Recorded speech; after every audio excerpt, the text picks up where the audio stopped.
Selamat datang semua. Hari ini kita akan membincangkan sejarah tingkatan 3, bab 8, Kebijaksanaan Raja dan Pembesar Melayu menangani cabaran Barat. Perbincangan kita hari ini ada 4 bahagian, mengikut subtopik 8.1 hingga 8.4. Ya, dan perbincangan kita hari ini akan jadi sangat menarik. Objektif perbincangan kita hari ini adalah untuk menelusuri bagaimana kebijaksanaan dan kesepakatan pemerintah di Tanah Melayu, khususnya Raja dan Pembesar di negeri-negeri utara dan Johor, berjaya menepis dan melambatkan kemarahan kuasa Barat. Jadi, untuk faham macam mana mereka susun strategi ni, kita kena tengok punca utamanya dulu.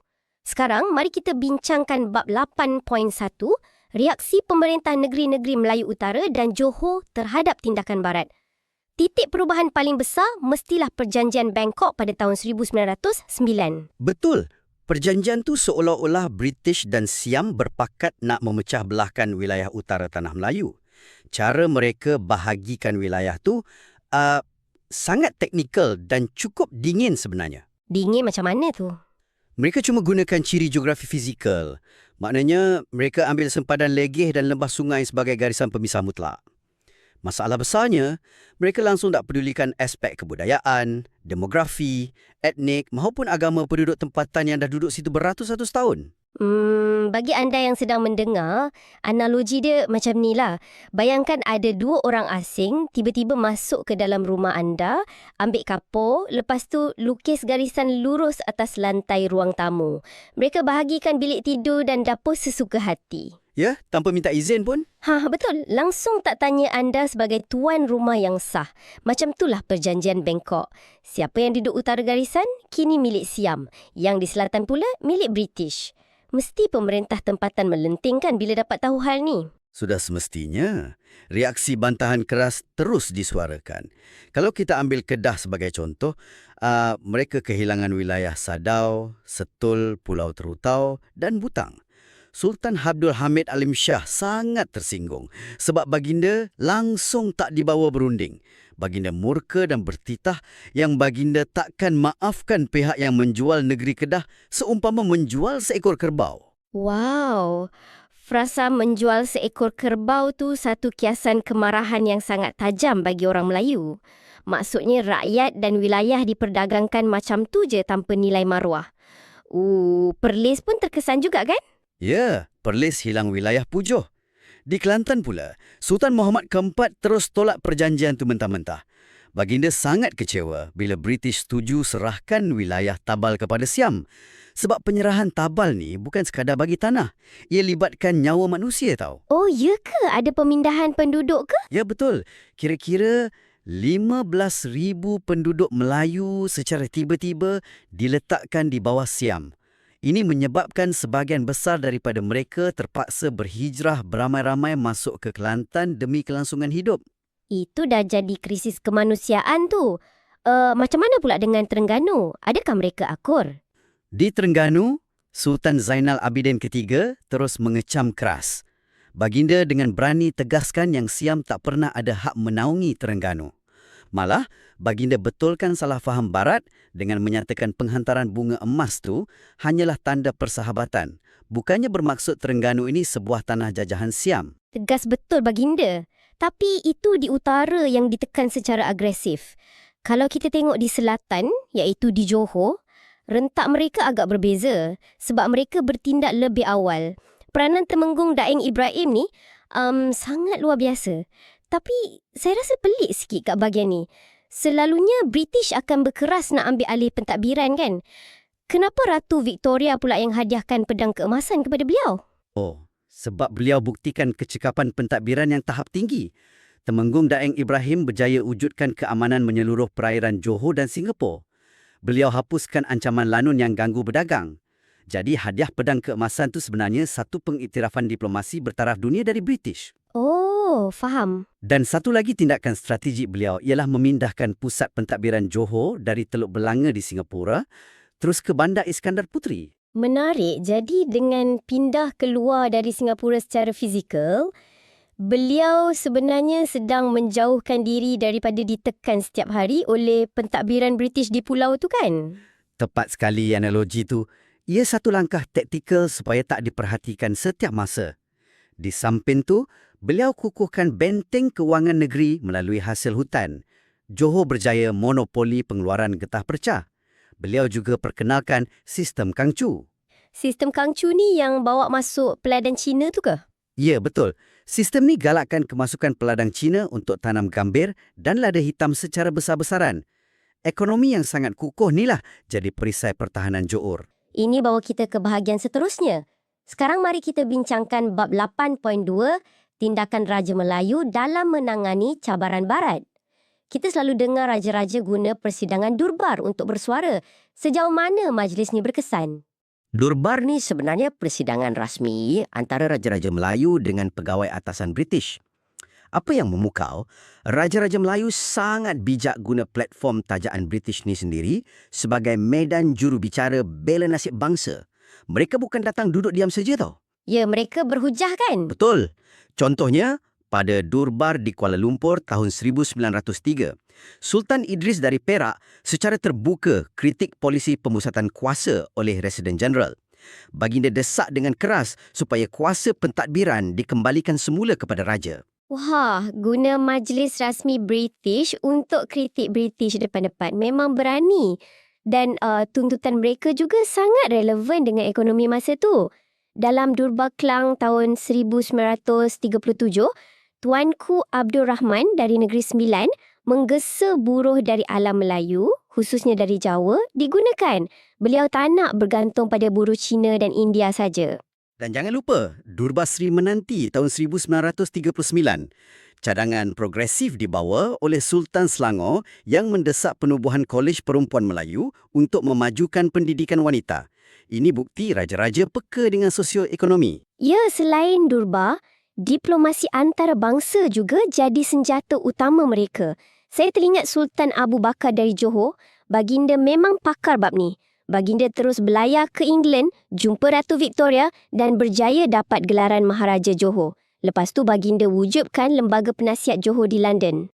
Tindakan itu sangat licik sebenarnya. Oh, sekejap. Bila baginda buat lembaga penasihat di London, maksudnya baginda terus langkau kuasa Governor British di Singapura ke? Macam potong jalan terus berurusan dengan bos besar mereka di England? Itulah kehebatan percaturan baginda. Bila lembaga penasihat tu diisi oleh pegawai atasan British yang berpengaruh di London, pegawai-pegawai selat di Singapura tak boleh lagi nak tekan Johor sesuka hati. Ini perundingan peringkat paling tinggi. Sangat bijak. Di Terengganu pula, Sultan Zainal Abidin III juga main tarik tali. Walaupun ditekan, baginda berkeras enggan terima penasihat British. Mula-mula baginda cuma benarkan wakil British masuk, tapi dengan syarat wakil tu sama sekali tiada kuasa campur tangan urusan pentadbiran. Tapi berbeza pula dengan Perlis kan? Mereka terhimpit. Ya, Perlis malangnya terpaksa akur dan terima Meadow Frost sebagai penasihat British. Kak Si, saya perasan satu taktik yang sangat mendalam. British ni kan taksub dengan sistem undang-undang bertulis. Jadi Sultan Abu Bakar gunakan senjata barat ni balik kepada mereka. Baginda memasyhurkan Undang-Undang Tubuh Kerajaan Johor pada tahun 1895. Johor jadi negeri pertama amal sistem raja berperlembagaan. Syaratnya sangat ketat, iaitu Sultan atau Menteri sama sekali tidak boleh menyerahkan negeri kepada kuasa asing. Pemerhatian yang amat tepat. Bila ada dokumen perlembagaan bertulis ni, ia jadi perisai perundangan. British tak boleh paksa Sultan serah kuasa sebab Sultan boleh berhujah yang baginda terikat dengan undang-undang negeri sendiri. Terengganu nampak benda ni berkesan, jadi mereka ikut. Pada tahun 1911 tu kan? Ya, Sultan Zainal Abidin III menggubal undang-undang bagi diri kerajaan Terengganu. Tapi ada beza sikit pendekatan perlembagaan Terengganu ni dengan Johor. Betul tak? Betul. Di Terengganu, ia digubal berteraskan falsafah Islam. Tapi matlamat utamanya tetap sama. Larang keras penyerahan negeri kepada kuasa asing. Ketegasan guna undang-undang inilah yang berjaya tutup pintu campur tangan British di Johor dan Terengganu untuk tempoh yang sangat panjang. Memang satu perisai kuasa yang ampuh.